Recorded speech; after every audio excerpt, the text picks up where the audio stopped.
Yo, what's up guys? Welcome back to the channel. In today's video, we're going to talk about how to link multiple bank accounts in Digit.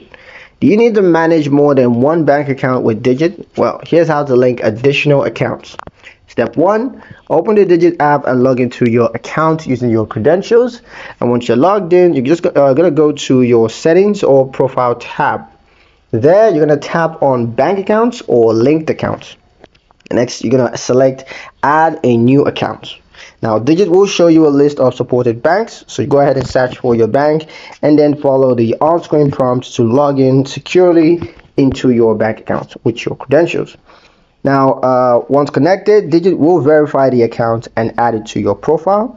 You can now assign different savings goals to different accounts if you want.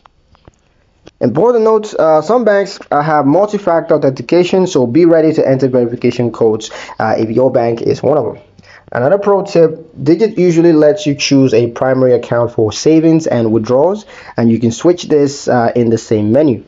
And that's it. You've got more financial flexibility with multiple accounts linked. And that's pretty much it for the video today, guys. Hope you liked it. If you did, like and subscribe for more Digit tips. And don't forget to ring that notification bell so you never miss an update in the future. Thank you guys for watching, and I'll see you in the next one.